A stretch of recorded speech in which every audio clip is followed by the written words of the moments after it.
the only thing faster than this supersonic golf cart are the closing times at thehomeloanexpert.com. Mortgage rates on the twos, and we have a 21-day closing guarantee. Apply online today at thehomeloanexpert.com. Hey, everybody. Welcome to another edition of Huddle Up with Howard. Howard Richards is here. And Howard, we have a lot to cover today because we not only have college football to talk about, but the NFL is here. It starts tonight. And I've got a few things to ask you. What are you looking for? What do you expect this year in 2021 after we've gone through COVID and things seem to be getting back to normal with regard to the NFL? Hey, Mike, it's great to be on again, of course, with you. What I expect from the NFL this year is more of the same. It really is the most exciting product that we have in all of professional sports. In spite of some of the changes that have taken place over the league over the years with, the concerns about player safety, collective bargaining. There's going to be a game added this year. We're moving to a 17-game schedule. They eliminated the preseason game. But by and large, I think it's going to be the same old NFL. Even those people that hadn't been watching for a couple of years back, I think they're going to be back. And it's the best product that's out there. I think it's going to be exciting. You got young quarterbacks in this league that are making a difference. And I think, tonight's opener with the Cowboys and defending Super Bowl champion Tampa Bay Buccaneers should be as exciting as well. You think it's going to be a better product. My issue with the NFL, if you're going to expand the season, shouldn't you expand the rosters? Because this is a brutal sport. This sport takes no prisoners. And we're going to have some guys go down. And if you don't have ample substitutes or people who can kind of spell people along the way, I think the game will really be in danger as far as not having the best players out there. Either you expand the active rosters or you expand the practice squads, because essentially that's where your bloodline is. That's where your depth is coming from. It used to be straight off the waiver wires, but if you've got guys, a number of developing players on your practice squad, then I think you're set. It's essentially like the minor leagues for football. Right. Whether they address that or not, I think they should. If you and I were making that decision, that's probably the first place that I would look to make that change. I just think that this season's too long and too grueling to think you can have the same 53 guys and you're going to be okay. All right, give me some teams that we need to start paying attention to. Give me 4 teams. Give me 2 from the NFC, 2 from the AFC. They maybe haven't come with the fanfare that we normally are accustomed to, but teams that maybe you think have made a step in the right direction where they need to be respected and considered more. Well, you're really going to make me think about this now. I got to tell you, the Buffalo Bills in the AFC. I think Josh Allen is a guy that, in some respects, for me, he came out of nowhere. I didn't think he would be as good as he was. I think the first year he struggled a little bit. He's a big guy, he goes about 6'6", 6'7", strong arm, but he's been pretty accurate. He's been great for Buffalo. They developed him properly. And I think he's ready to take the next step with Diggs at the receiver. Their team has been improved. And he's a guy that I just think has got, way outside than he was probably getting credit for. You can look at the, I think the Colts also. What are they going to do with a healthy Carson Wentz? I think they're ready to make that next step. The Cleveland Browns, and one more team in the AFC, I think is probably the team that's got maybe the most talent. But can they put it all together this year? From the AFC, it might be a little bit harder. Oh yeah. But the 49ers, what are they going to do with their new rookie quarterback? Although we do believe that Jimmy Garoppolo is probably going to be the starter at the outset. They've been strong on defense. I think Mike Shanahan is poised to, take this team maybe deep into the playoffs. I think the other team that I'm looking at is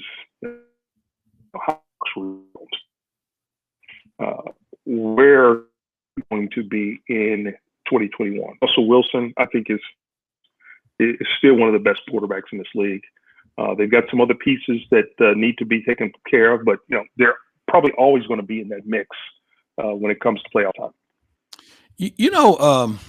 It's interesting you mentioned some teams, and the reason why the NFC is harder to predict, because those three AFC teams you mentioned have maybe the three best offensive lines in the game right now.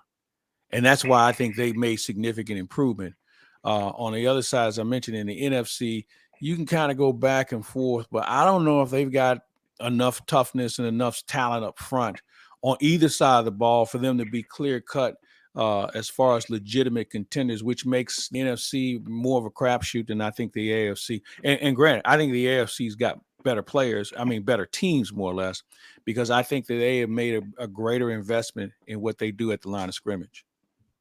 Yeah, I agree. And case in point with the Cleveland Browns, the young offensive line talent that they have assembled there is going to be key. This is one of the teams that I looked at was, the right tackle, Jack Conklin, left tackle, the rookie last year, Jedrick Wills, who struggled a little bit in the run game, but he's going to improve. He's very explosive, out of his first round pick out of Alabama.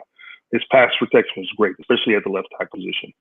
Right guard White Teller is solid. Joel Bitonio is a really good young guard also. But they may have among the best centers in the league at J.C. Treader.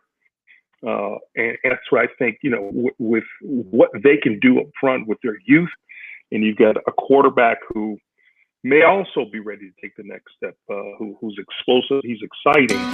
Every day, Ameren, Illinois works to deliver reliable energy throughout the state. And that's Baker Mayfield.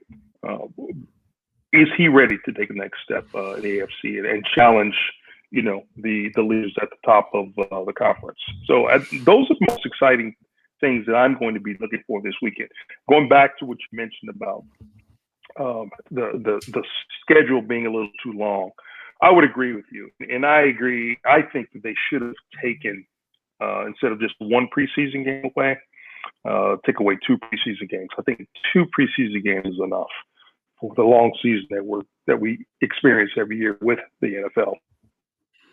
I think I would have also considered throwing in another bye week also somewhere along the way. But you know what? They didn't call me this time, so maybe they will next time. Everybody stand by. We're coming back after this. Every day, Ameren, Illinois works to deliver reliable energy throughout the state to on-the-go families, in-the-know grandparents, and busy students.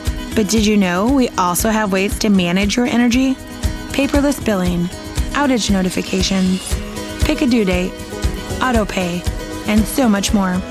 So no matter who you are or how you use your energy, there's an option that's right for you. Learn more at amerenillinois.com/options. Welcome back, everybody. We continue with Huddle Up with Howard. Howard Richards is with us. And Howard, let's talk a little bit about the games this weekend. Give me three games that you're going to try and pull up a chair and take in. Dolphins, Patriots. Where would the Patriots be this year with obviously the ouster of Cam Newton and their brand new starting quarterback out of Alabama, their first round pick, Mac Jones? It was a big step by the Patriots, but I don't think that there's anyone who probably knows the quarterback situation better than Bill Belichick and the quarterback's coach, Josh McDaniel. They are, they've done it the best over the last 20 years, 6 or 7 NFL championships. And I don't think that we should really question, that decision, to move on to the young quarterback. Obviously, they've got a lot of faith in him, and he's probably the most in-the-array college quarterback that's making the jump to the NFL. The Dolphins, I think, is a team that are they ready? What can they do? Or are they ready to challenge the top of the AFC? They have assembled a lot of young talent, and I think it's time for them to put up and shut up. I'm going to go back to New England. Okay, you're starting a rookie quarterback, but normally if you do that, don't you have a bona fide running game, or don't you have some top flight receivers that can get the job done and maybe takes pressure off of him? Now, forgive me, but I haven't noticed any of those guys walking through the doors in Foxborough. And I was really surprised when they moved Sony Michel, who was a pretty good back for them. So I'm trying to figure out how they're going to protect this young man and help and give him a chance to truly develop. But then again, as you mentioned, Bill Belichick kind of knows the game and probably knows what he's going to have to do. So with that said, do you simplify things offensively to make sure that this guy doesn't get killed, or there's some guys in the closet that we just didn't know about? I think probably a little bit of both. I can see them being somewhat simple at the outset. And the more that Mac Jones sees, whether it's game one or down the road, the more that he's going to be able to handle. Now, he came from an offensive system that has prepared plays for the NFL. So I don't think that's going to be any different. Steve Sarkisian, of course, last year was the offensive coordinator, quarterbacks coach. He's now moved on to be the head coach of the University of Texas. But I mean, just looking at what Jones was able to do last season at Alabama, he was impressive, just really impressive. And I just think that just looking at all the things that just looking at from a bad NFL team, their perspective offensively, I think he fits in well with what New England's going to try to do. But the concern is, those pieces around them, they don't have to be explosive receivers. The Sony Michel move was a little bit of a surprise too, but again, simply because of Belichick. Yeah. Love him or hate him, I'm not betting against any move that he makes. You touched on the Dolphins, a team that I think people are anxious to see. But what to say about the Dolphins and maybe the talk about them moving Tua? When the whole situation with the Houston quarterback came up, everybody thought that would be a good match. And I'm saying to myself, wait a minute, didn't they just draft this guy?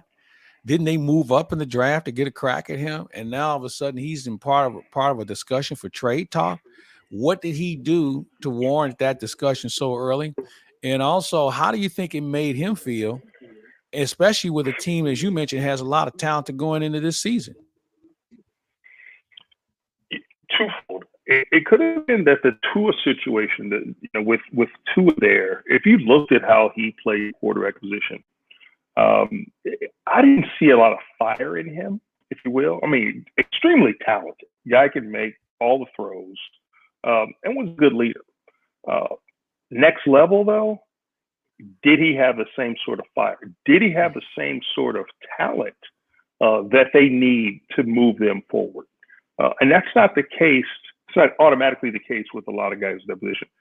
If you remember years ago when Brian Bosworth came out of the University of Oklahoma and was drafted by the Seahawks, the one thing I said about Bosworth, that I think this guy has maxed out at the collegiate level.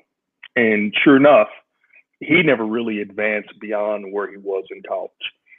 Is Tua that same type of player? Don't know yet, but we're going to find out, maybe as early as this year, especially given the fact that they were looking to move him.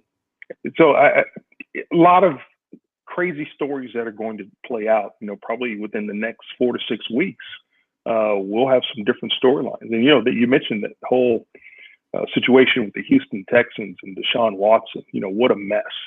And I don't know what's going to happen with them. And it's not surprising that Houston was trying to move him. But secondly, knowing what he's facing, are you a team that's going to take that on? I just don't know. I don't know. It's the most intriguing storyline to me in the NFL this year.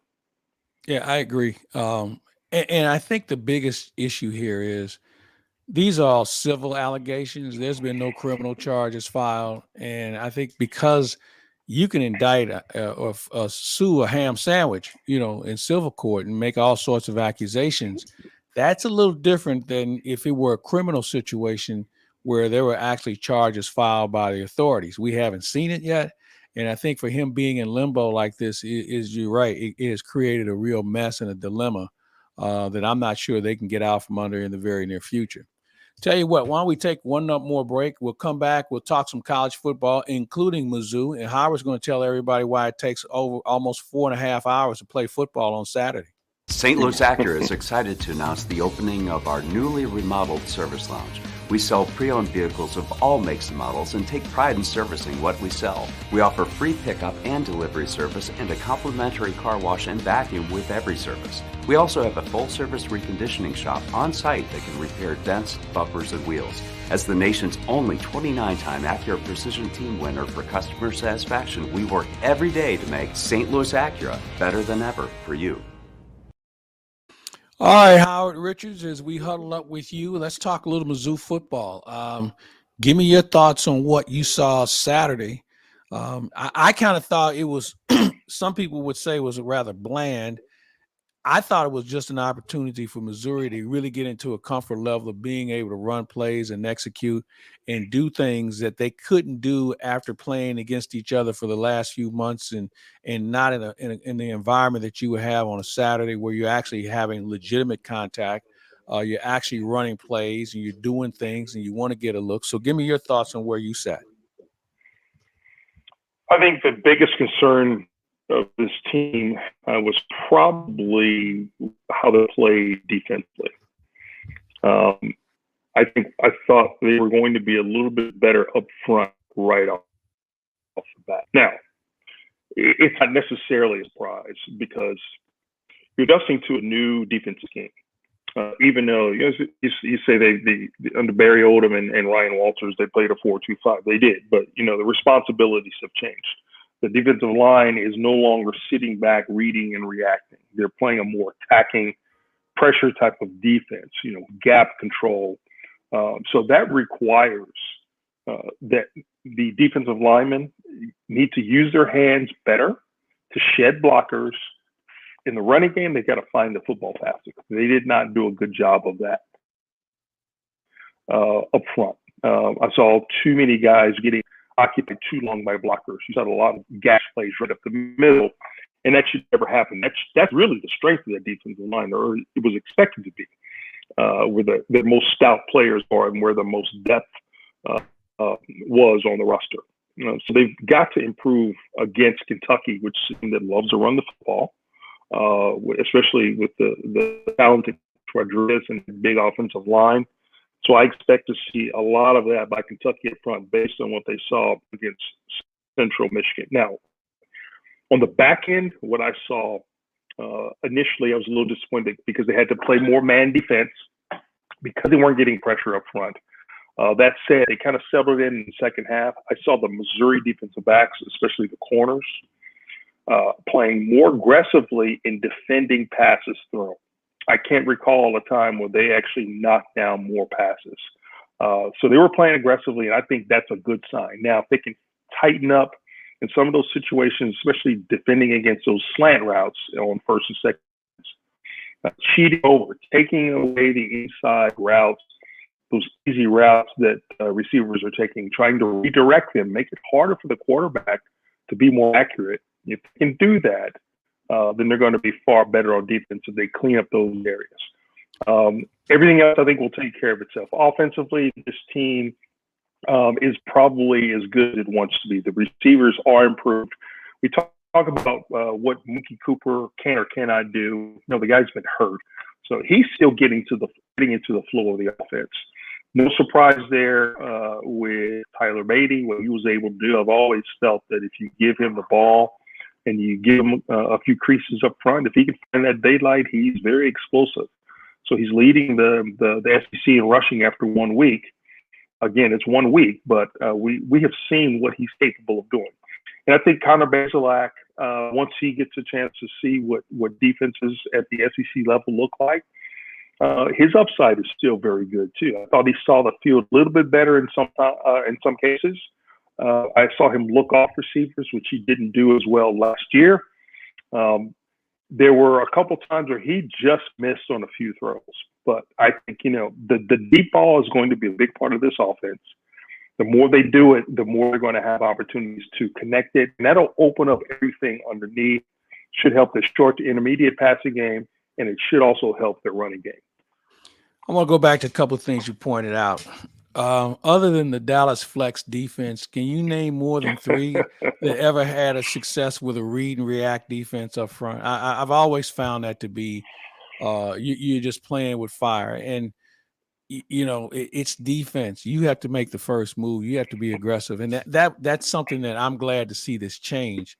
But also on the offensive side, I thought Missouri, and Eli Drinkwitz as well as anyone, I didn't think they were trying to show too much, understanding that they've got a conference game in Kentucky, and that's a team that's given them problems over the last few years, and another road game with Boston College. I thought they kind of just ran a script of plays. They wanted to just see how they looked because I think they felt like they didn't have to over game plan for Central Michigan.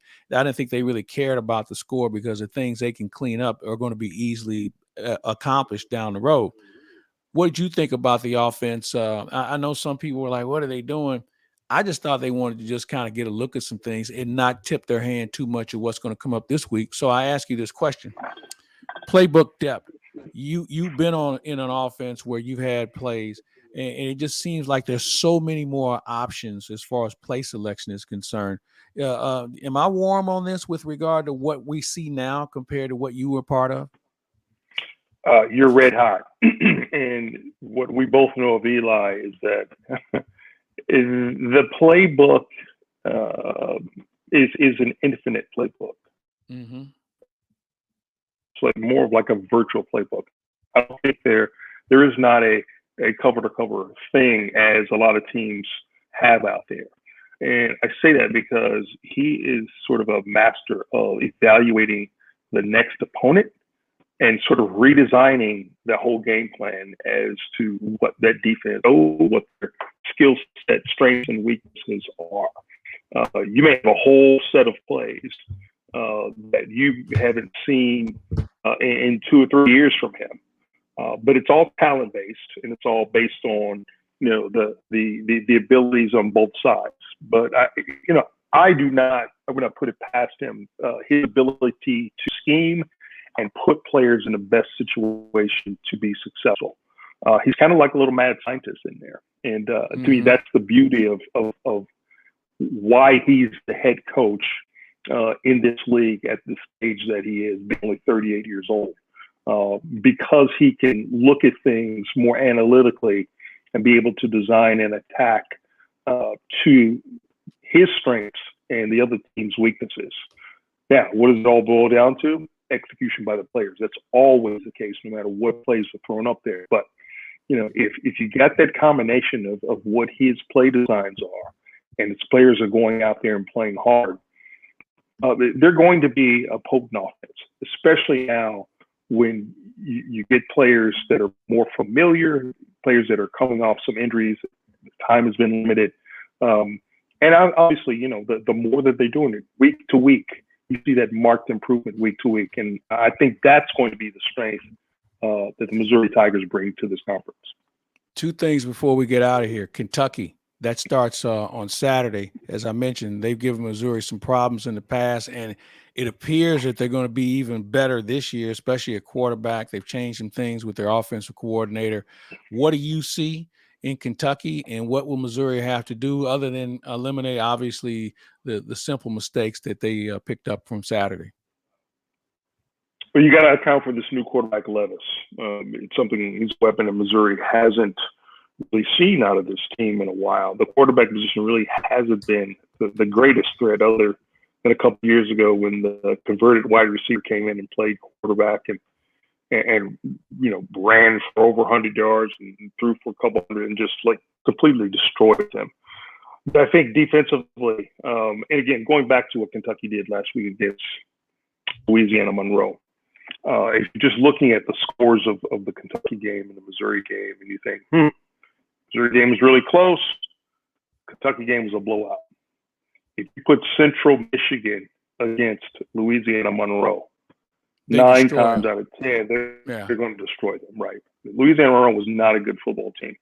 That said, I think this game will be a much closer matchup. And people, of course, Missouri knows Kentucky's had their number 5 out of the last 6 years. Type of game Missouri played against Kentucky last year, irrespective of the quarterback, is the type of game that they can play again this year. They've got virtually the same team. And they've been in the system a little bit longer. Well, Kentucky's improved too. Bringing in Cohen as the offensive coordinator from the Rams has given them a different dimension. So it'll be a big challenge for Steve Wilkes and his defense to make that big jump, correct and clean up all the stuff that we saw that Central Michigan was able to do against Missouri, put it all together and put together a pretty good game plan against the Wildcats. Central Michigan, look for them to really make some noise in the MAC. I think it was a much better team than people are giving them credit for. Really, really good playmakers on both sides of the ball. And Jim McElwain is a pretty good coach, even though he wasn't there on Saturday because he had appendicitis. Hey, final question for you. I know we as fans are enamored with rankings. Isn't it a little early to be ranking teams? Because nobody other than Alabama really knows what they have. And I think that when you put that title of being ranked, it can work for you, but I think it really works against you, especially if you don't account for yourself as well as people expect you to. If you're a top 10 team or anywhere within the 25, if you don't go out and blow somebody out, people always start to wonder. So why even have rankings in the first 2, 3, maybe even 4 weeks, much like what we see with the College Bowl playoff situation? I think it generates interest for the fans, gives them something to talk about. And to your point, why was LSU ranked number 16? Exactly. What they came off of last year, a horrible season. They finished at 5-5. And then they go out and UCLA plays very solidly against them. And LSU just looks like a shadow of the team that they were from when they won the national championship 2 seasons ago. So that's a great reason right there. I mean, usually Vegas kind of gets it right and the coaches polls are somewhat right about it. That one really surprised me because I thought that there were a number of other teams. If LSU's in the top 25, there are probably 5 other teams that probably could have been or should have been in the top 25 based on what we saw over the weekend. So I'm with you. I don't think the rankings should really come out until probably mid-season. Gives the players less to focus on. Hey, we're a ranked team. It's baloney. I just focus on what you can control. Go to class, go to practice, try to get better. Then we'll see by mid-season where teams should and should not be ranked. He's Howard Richards. I'm Mike Claiborne. This is another edition of Huddle Up with Howard. Howard, have fun in Lexington if there is such a thing. And I look forward to talking to you next Thursday when we have another edition of Huddle Up with Howard. Fantastic. All I care about is getting the W in Lexington. There you go. He's Howard Richards. I'm Mike Claiborne. We thank you for watching, and we appreciate our sponsors as well. Ameren, Illinois, the home loan expert, Ryan Kelly, and, of course, Munganaz, Alton Toyota. Have a great day, everyone.